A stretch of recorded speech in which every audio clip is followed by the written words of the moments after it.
যার ঢাকা দখলের গভীর প্ল্যান চলতেছে। আজকে ঢাকা দখল হবে গেরিলা বাহিনীর মাধ্যমে।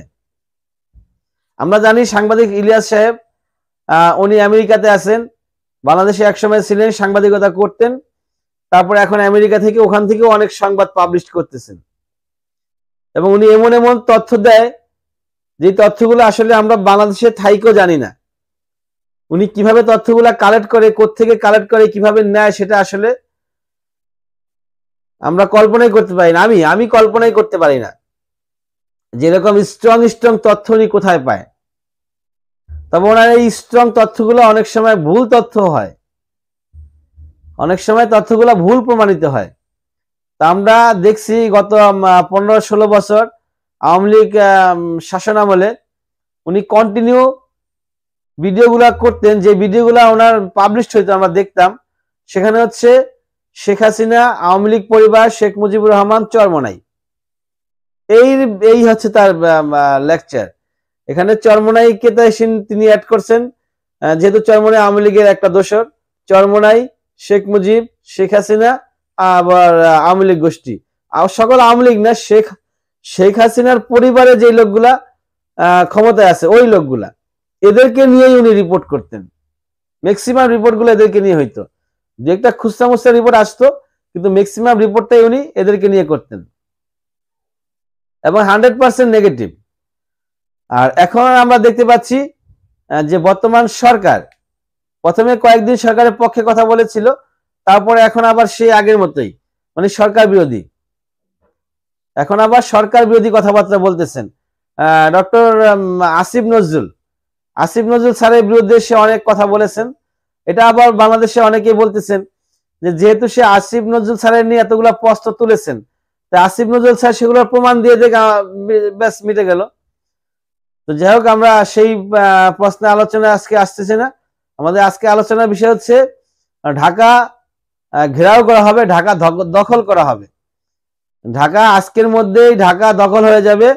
কে বলেছেন এটা? এই যে যার কথা তখন গুনগান করলাম, সাংবাদিক ইলিয়াস ভাই বলেছেন। কি বলেছেন দেখি আমরা।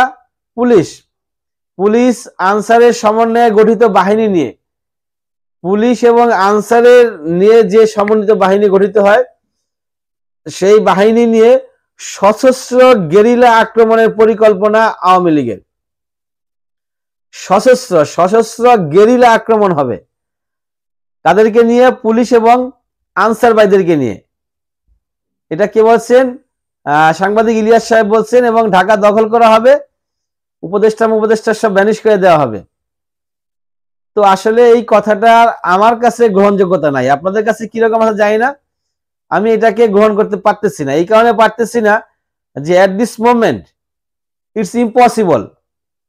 কারণ now active anti Awami League, 100% active.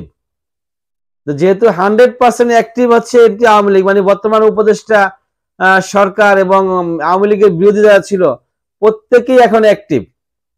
আর এই মুহূর্তে এই অ্যাক্টিভ থাকা অবস্থায় তাদের উপরে আক্রমণ করা এটা সম্ভব না।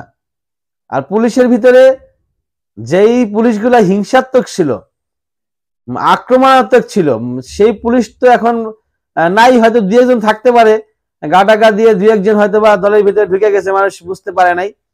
কিন্তু সেই ম্যাক্সিমাম পুলিশগুলাই কিন্তু এখন পর্যন্ত জয়েন করে নাই। যারা এখন জয়েন করছে তারা একবারে সাধারণ মানুষের মতোই। তো তারা ভুল করেও এই কাজ করবে না, তারা ভুল করেও রাস্তায় নামবে না যে আওয়ামী লীগের পক্ষ হয়ে। কারণ তারা জানে এখন এই মুহূর্তে নামলে তাদের অবস্থা কি হইতে পারে। আনসার তো আনসারই, তো তাদের তো আমরা রাজপথে কখনো দেখতেই পাই না, আর তারা সেভাবে আইসা রাজপথে কিছু করতেও পারবে না। তো এখন এই ধরনের তথ্যটাকে আমি 100% একটা গুজব, বানোয়াট, ভুল, ভিত্তিহীন নিউজ হিসেবে আমি আখ্যায়িত করতে পারি। আপনাদের কাছে যদি এই নিউজটা সত্য মনে হয় যে আনসার এবং পুলিশের সমন্বয়ে গেরিলা আক্রমণ করে ঢাকা দখল করা হবে, এই ধরনের নিউজ যদি আপনাদের কাছে সত্য মনে হয়, কিসের ভিত্তিতে এটা সত্য সেটা ইনশাআল্লাহ জানানোর চেষ্টা করবেন। আমি মনে করি নিউজটা 100% ভুল নিউজ।